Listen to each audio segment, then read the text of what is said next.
Hello students, स्वागत है आपका एक बार फिर से आपके प्यारे से चैनल केमजीनियस में। आज हम लोग फर्स्ट ऑर्डर रिएक्शन काइनेटिक्स के ऊपर बहुत सारे न्यूमेरिकल्स करने वाले हैं। जैसा कि फर्स्ट ऑर्डर रिएक्शन काइनेटिक्स का थ्योरेटिकल एंड ग्राफिकल पोर्शन का पूरा डिस्कशन मैंने इसके प्रीवियस वाले वीडियो में डिटेल्स में दिया है। अगर आपने वो वीडियो मिस किया है तो मैं डिस्क्रिप्शन में लिंक दे दूंगा, आप ज़रूर उसे देखिएगा। उसके बाद ये वीडियो देखिएगा तो आपको न्यूमेरिकल्स पूरे डिटेल्स में और अच्छे से समझ में आ जाएगा। तो सबसे पहले इसी क्रम में हम लोग डिस्कस करने वाले हैं डिकम्पोजिशन ऑफ H2O2।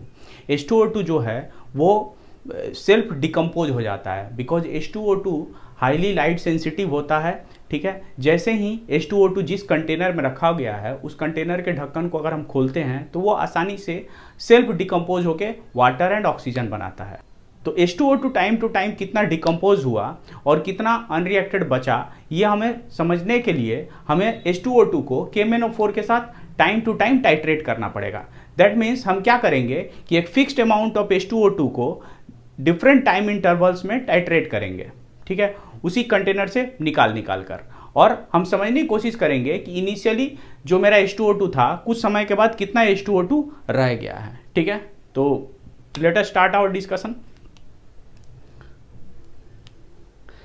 तो यहां से सबसे पहले हम डिकम्पोजिशन ऑफ H2O2 को डिस्कस कर लेते हैं। H2O2 मैंने पहले बताया अभी कि ये लाइट सेंसिटिव होता है। इवन एट रूम टेम्परेचर पर ये वाटर और ऑक्सीजन में डिसोसिएट हो जाता है। ठीक है, तो हम क्या करेंगे कि जिस कंटेनर में H2O2 रखा गया है उस कंटेनर से डिफरेंट इंटरवल्स ऑफ टाइम में 5 ml करके निकालेंगे, और निकाल के हम उसके डिकम्पोजिशन को KMnO4 के रेस्पेक्ट में समझने की कोशिश करेंगे। ठीक है, तो लेट हम 5 ml H2O2 जो है इज टेकन इनिशियली। ठीक है, initially that means at time t equal to 0 में। जैसे ही हमने ढक्कन खोला उसमें से 5 ml H2O2 निकाल कर और उसको KMnO4 के अगेंस्ट टाइट्रेट कर रहे हैं, तो उस समय KMnO4 V0 ml लग रहा है। लेकिन कुछ समय के बाद फिर हम 5 ml H2O2 निकाल के और फिर उसको KMnO4 के अगेंस्ट टाइट्रेट कर रहे हैं, तब हमारा VTml लग रहा है। और ये फाइंड आउट हुआ एक्सपेरिमेंटली कि V0 जो लग रहा है उसका जो अमाउंट है that is very greater than VT। That means initially जितना KMnO4 कंज्यूम हुआ H2O2 को टाइट्रेट करने के लिए, बाद में काफी समय के बाद अगर हम उस H2O2 को फिर से टाइट्रेट कर रहे हैं तो कम अमाउंट ऑफ KMnO4 लगा। तो यहां पर हम लोग एक्सपेरिमेंटली लिख सकते हैं क्या कि द अमाउंट ऑफ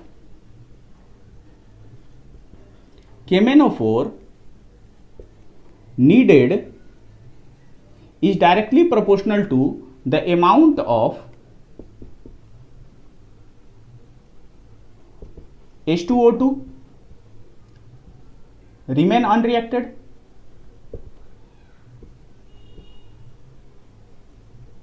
ठीक है, तो V0 क्या हो गया? V0 को हम लोग बोल सकते हैं इनिशियल अमाउंट ऑफ H2O2, और VT को क्या बोल सकते हैं?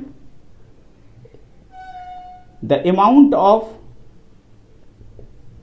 H2O2 at time t equal to t में, और ये टाइम t इक्वल टू 0 में।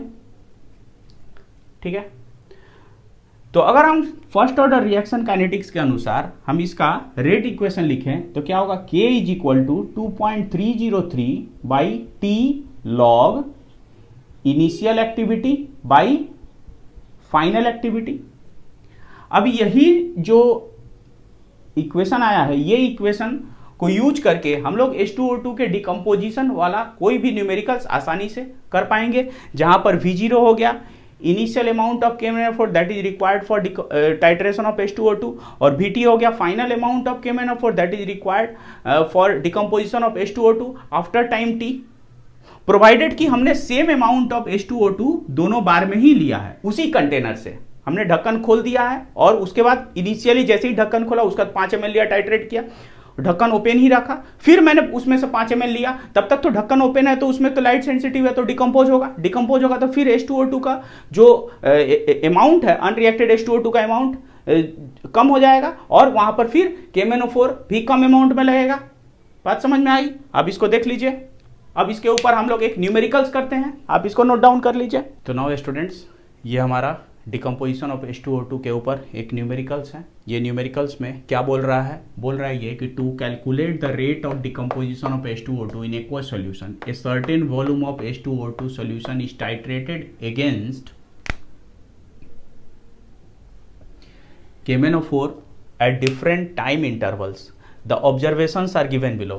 यहाँ टाइम है, ये volume of KMnO4 in ml है। यहाँ जीरो टाइम में, ठीक है, KMnO4 लग रहा है 46.2 ml, 5 मिनट के बाद 36.7 ml, 10 मिनट के बाद 29.8 ml लग रहा है, 20 मिनट के बाद 19.6 ml लग रहा है। सेम वॉल्यूम ऑफ H2O2 को डिफरेंट टाइम इंटरवल्स में टाइट्रेट करने के लिए। तो जैसा कि आप देख पा रहे हैं कि KMnO4 का जो वॉल्यूम है टाइम टू टाइम डिक्रीज हो रहा है। दैट मीन्स जो H2O2 है वो टाइम टू टाइम डिकम्पोज हो रहा है। With the progress of time H2O2 decompose हो रहा है, तो अनरिएक्टेड H2O2 का अमाउंट कम हो रहा है, ठीक है, इसीलिए KMnO4 का अमाउंट भी कम लग रहा है। तो क्या फाइंड आउट करना है? So that the decomposition of H2O2 in aqueous solution is first order reaction and also calculate its rate constant. कैसे प्रोसीड करना है?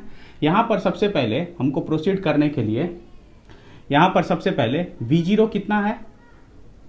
V0 है, हम इसको डिफरेंट टाइम इंटरवल्स पे है, तो एट टाइम 5 मिनट, 5 मिनट में यहाँ पर V0 कितना है? 46.2 ml, ठीक है, और Vt कितना है? 37.1 ml। तो यहाँ पर K is equal to 2.303 by T log V0 by Vt formula होगा। तो यहाँ पर 2.303 by time 5 log V0 46.2 by 37.1 ml, ठीक है, यहाँ पर एक वैल्यू आएगा। सिमिलरली अगर हम at time t equal to 10 minutes के बाद करते हैं, तो यहाँ पर V0 वही रहेगा 46.2 ml, लेकिन Vt कितना हो जाएगा इस टाइम में? Vt कितना है? 29.8 ml,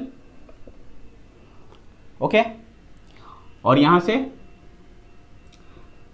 K का वैल्यू क्या होगा? यही फॉर्मूला यूज करना है हमको। 2.303 by 10 log 46.2 by 29.8, okay. Last यहाँ पर वैल्यू कैलकुलेट करेंगे, यहाँ पर भी वैल्यू कैलकुलेट करेंगे। लास्ट जो है वो कितना है? At time t equal to 20 minute में, ठीक है। यहाँ पर V0 होगा 46.2 ml और Vt कितना है? 19.6 ml। तो यहाँ से K is equal to 2.303 by 20 log V0 46.2, Vt 19.6। अब इन सबका वैल्यू आप कैलकुलेट करो, देखिए कितना आ रहा है। इन सबका वैल्यू ऑलमोस्ट 0.043 मिनट इनवर्स आएगा, 0.043 मिनट इनवर्स ऑलमोस्ट, और ये भी 0.043 मिनट इनवर्स। तो सभी का रेट कांस्टेंट वैल्यू सेम है फॉर दिस रिएक्शन। और ये रिएक्शन किसका? फर्स्ट ऑर्डर रिएक्शन, काइनेटिक्स का रिएक्शन। दैट मीन्स यहाँ पर मेरा जस्टिफाई हो रहा है कि the above observation shows it is a first order reaction. तो यहाँ से ये काम हो गया। अब बोल रहा है कैलकुलेट द रेट कांस्टेंट। अभी रेट कांस्टेंट सबका ऑलमोस्ट सेम है, तो यहाँ पर वैल्यू ऑफ रेट कांस्टेंट कितना हो जाएगा? The value of rate constant K is equal to 0.043 minute inverse, minute inverse. Check कर लीजिए, नोट डाउन कर लीजिए। नाउ स्टूडेंट्स, अब हम लोग डिफरेंट तरह के डिकम्पोजिशन के बारे में समझ लेते हैं। ये एक दो डिफरेंट तरह का डिकम्पोजिशन है जहाँ पर हम लोग पढ़ रहे हैं डिकम्पोजिशन ऑफ N2O5। ये भी फर्स्ट ऑर्डर रिएक्शन काइनेटिक्स को फॉलो करता है, लेकिन इसमें न्यूमेरिकल्स करने का अप्रोच थोड़ा अलग है। पहले हम लोग इस रिएक्शन को समझते हैं, ये रिएक्शन में क्या इन्फॉर्मेशन हमें मिल रहा है, उसके बाद इसके ऊपर हम लोग न्यूमेरिकल्स भी करेंगे। तो जैसा कि ये देख पा रहे हैं आप, N2O5 जो है वो डिकम्पोज होके N2O4 और ऑक्सीजन प्रोड्यूस करता है। अब ये जो N2O5 है ये गैसीय स्टेट में है, ये भी गैसीय स्टेट में है और ये भी गैसीय स्टेट में है। तो यहाँ से जो सॉल्वेंट यूज होता है, ठीक है, यानी जो मीडियम यूज होता है इस रिएक्शन के लिए वो होता है CCl4, ठीक है, जो एक नॉन पोलर सॉल्वेंट है। होता ये है कि जैसे N2O5 जो है वो CCl4 सॉल्वेंट में लेके उसको डिकम्पोज किया जाता है तो N2O4 फॉर्म होता है और ऑक्सीजन फॉर्म होता है। यहाँ पर समझने वाली बात यह है कि जैसे ही N2O4 फॉर्म होता है ये CCl4 में डिसॉल्व हो जाता है, ठीक है, और ऑक्सीजन जो है वो रिएक्शन मिक्सचर को छोड़ के बाहर निकलता है, ठीक है। तो यहाँ पर as soon as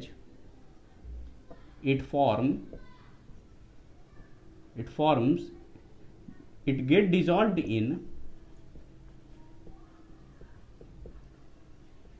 CCl4 में डिसॉल्व हो गया। तो यहां से हमको कोई इंफॉर्मेशन नहीं मिला, ठीक है। हमको रिएक्शन का इंफॉर्मेशन ऑक्सीजन देगा क्योंकि ऑक्सीजन टाइम टू टाइम निकल रहा है। जैसे जैसे N2O5 डिकम्पोज हो रहा है ऑक्सीजन का इवोल्यूशन कंटिन्यूअसली हो रहा है। N2O4 से हमको कोई इंफॉर्मेशन नहीं मिल रहा है क्योंकि जैसे ही N2O4 फॉर्म हो रहा है वो डिसॉल्व हो जा रहा है CCl4 में। तो पूरा रिएक्शन काइनेटिक्स को समझने के लिए यानी प्रोडक्ट साइड को समझने के लिए हमें ऑक्सीजन की हेल्प लेनी पड़ेगी, ठीक है। दैट मीन्स जितना ज्यादा N2O5 डिकम्पोज करेगा उतना ज्यादा ऑक्सीजन निकलेगा, ठीक है। तो यहां पर हम लोग लिख सकते हैं the amount of N2O5 decomposed will be directly proportional to the amount of oxygen evolved or produced, ठीक है। तो अगर यही सही है तो यहां से हम लोग, और ये हम लोग क्यों लिख पा रहे हैं रिएक्शन को देख के, यहां से ये जितना डिकम्पोज होगा ये इतना उतना ज्यादा इवॉल्व होगा ऑक्सीजन, ठीक है। तो प्रोडक्ट को समझने के लिए ऑक्सीजन हमको काफी हेल्प कर रहा है प्रोडक्ट फॉर्मेशन को समझने के लिए। और एक टाइम ऐसा होगा कि ऑक्सीजन का इवोल्यूशन बंद हो जाएगा तो हम समझ लेंगे क्या कि मेरा N2O5 पूरी तरह से डिकम्पोज हो चुका है। इसीलिए हमने लिखा कि the amount of N2O5 decompose is directly proportional to the oxygen produced, ठीक है। तो इसको यहां से हम लोग ऐसे कर सकते हैं कि मान लीजिए कि यहां पर एक टाइम लिख रहे हैं, टाइम, और यहां पर वॉल्यूम ऑफ ऑक्सीजन, ठीक है, इवॉल्व्ड।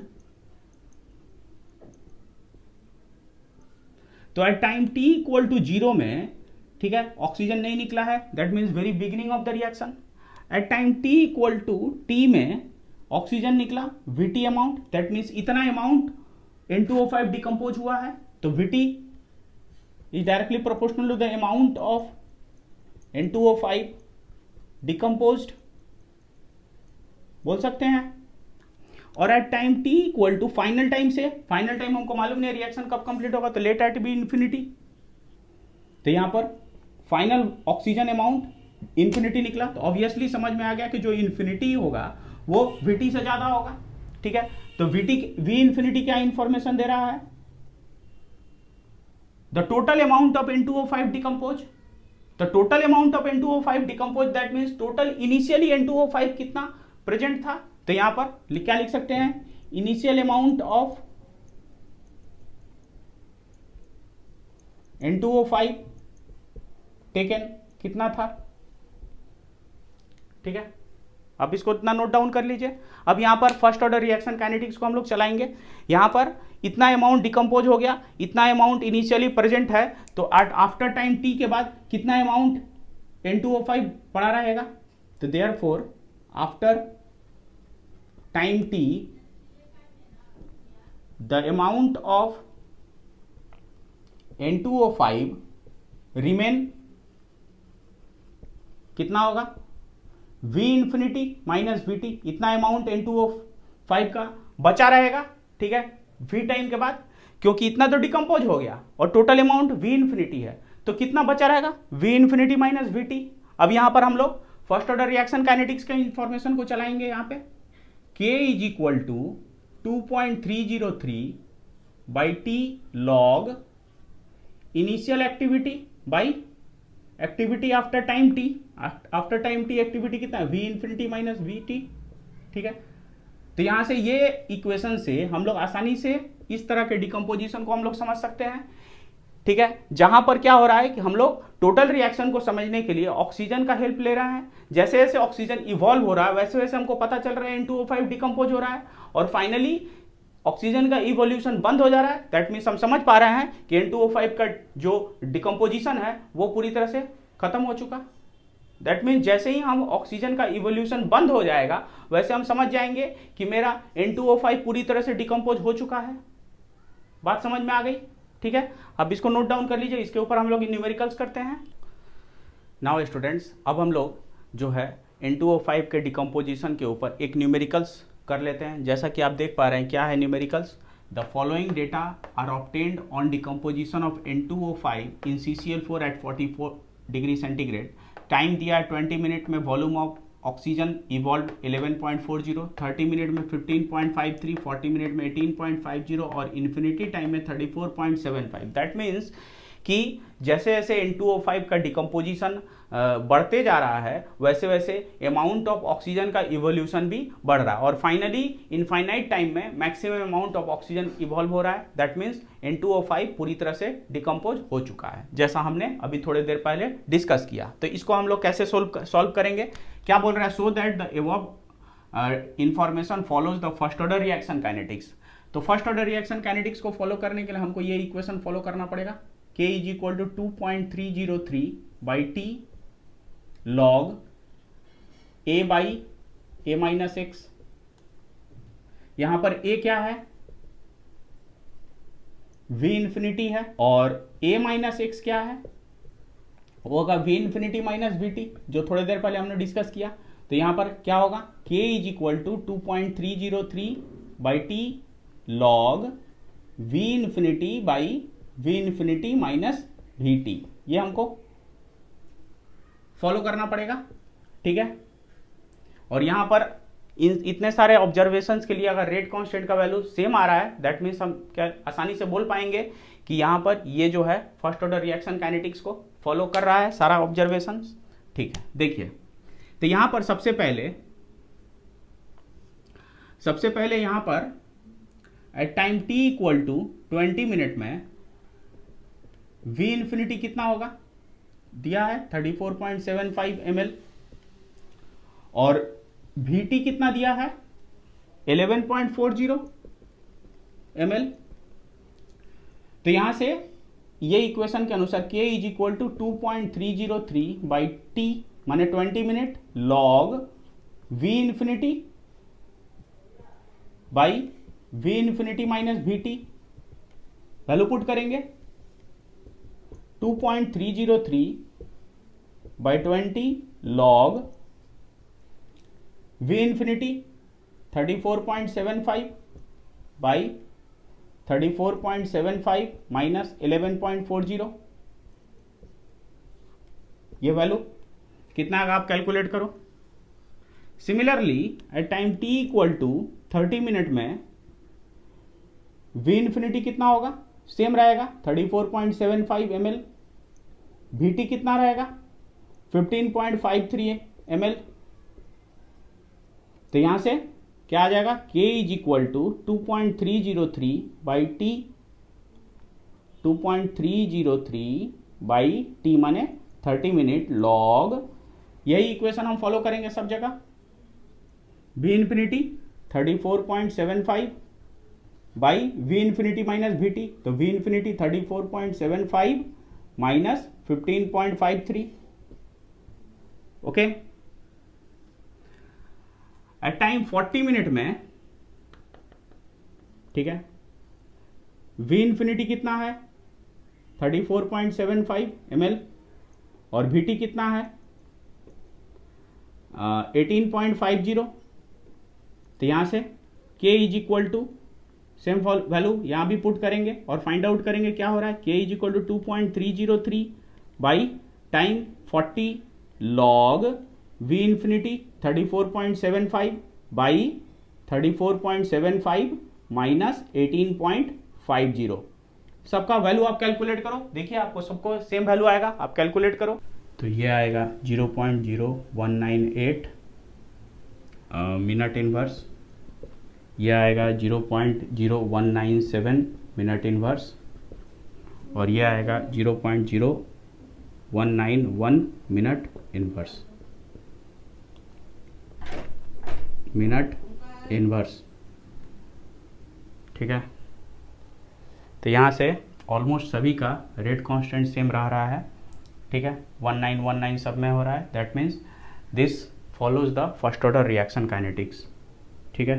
तो लिख सकते हैं यहाँ पे here the value of rate constant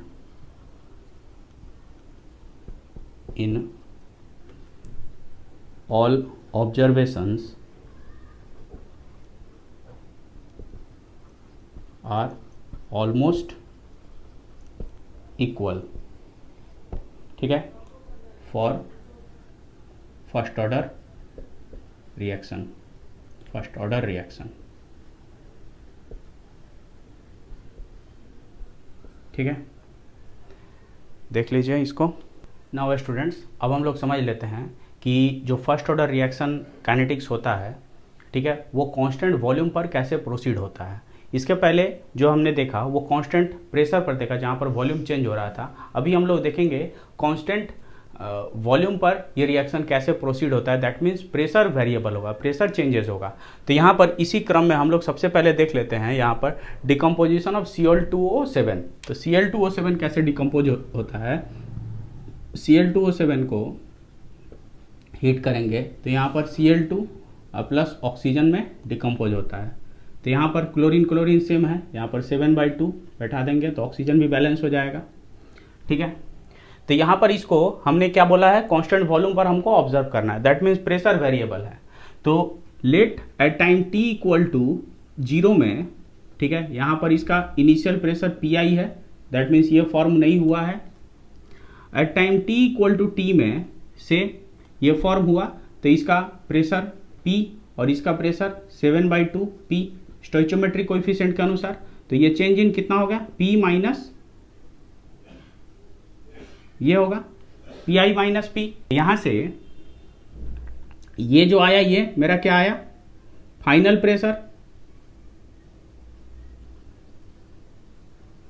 eight किस पर, Cl2O7 पर at time t equal to t में, और at time t equal to 0 में ये है।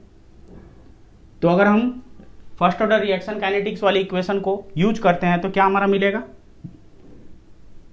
K इज इक्वल टू, जैसे हम जानते हैं 2.303 by T log initial concentration by concentration after time t, okay. तो यहां से ये जो आया मेरा, यहां से इनिशियल कंसंट्रेशन ये डायरेक्टली प्रोपोर्शनल टू यहां पर PI हो जाएगा विथ रिस्पेक्ट टू प्रेशर, और फाइनल कंसंट्रेशन हो जाएगा directly proportional to PI minus P, okay. तो यहां पर मेरा क्या हो जाएगा, अगर हम इस हिसाब से सोचते हैं तो यहां पर क्या हो जाएगा, K is equal to 2.303 by T log initial pressure by यहां पर PI माइनस P, ये हो गया। तो इसी को बेस करके हम लोग एक न्यूमेरिकल्स करेंगे। आप इसको देख लीजिए, जहां पर PI जो है वो इनिशियल प्रेशर है, ठीक है, जब ये डिकम्पोज नहीं हुआ है तब। अब जब ये डिकम्पोज हो गया T टाइम के बाद तो चेंज इन प्रेशर कितना हुआ P, तो P उसके अनुसार यहां पर फाइनल प्रेशर क्या हो जाएगा, PI माइनस P Cl2O7 के ऊपर, और Cl2O7 के ऊपर इनिशियल प्रेशर ये था तो फर्स्ट ऑर्डर रिएक्शन काइनेटिक्स के अनुसार हम ये लिख सकते हैं। आप इसको नोट डाउन कर लीजिए, इसके ऊपर हम लोग एक न्यूमेरिकल्स करते हैं। नाउ स्टूडेंट्स, अभी हमने Cl2O7 का डिकम्पोजिशन देखा एट कांस्टेंट वॉल्यूम पर प्रेशर कैसे वेरी होता है, और एक न्यूमेरिकल्स भी देख रहे हैं, सिंपल सा न्यूमेरिकल्स है, ठीक है, जहाँ पर पूछ रहा है the decomposition of gaseous Cl2O7 into Cl2 and oxygen at 400 Kelvin each at a first order reaction after 55 second. 55 second के बाद, ठीक है, the pressure of Cl2O7 falls from this to this, ठीक है। तो यहाँ पर रिएक्शन क्या है, Cl2O7 जो है, और अकॉर्डिंगली रेट कांस्टेंट और pressure of Cl2 after 100 second पूछ रहा है, ठीक है। वही फर्स्ट ऑर्डर रिएक्शन काइनेटिक्स वाले कॉन्सेप्ट को ही काम लगाएंगे।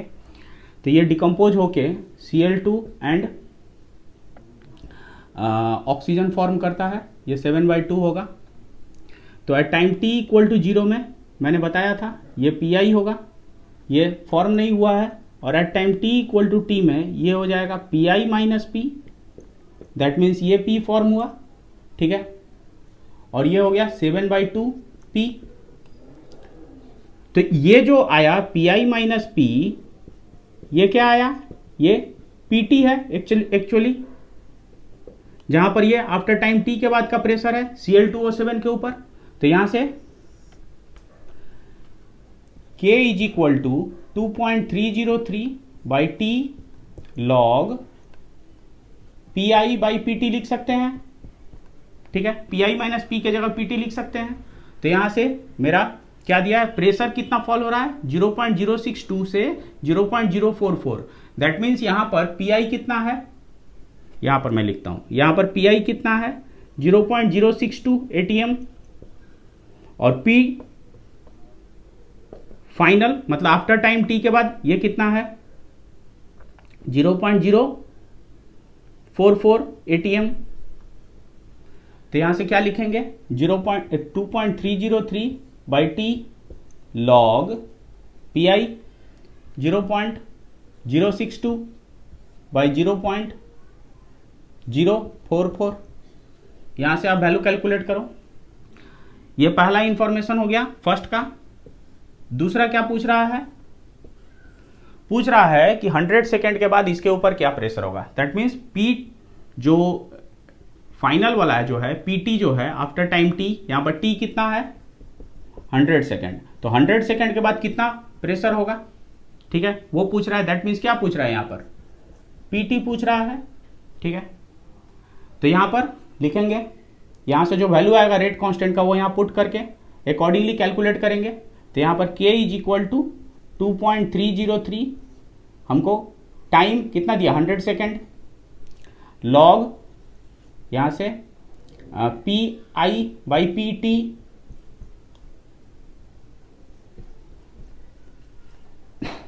सॉरी।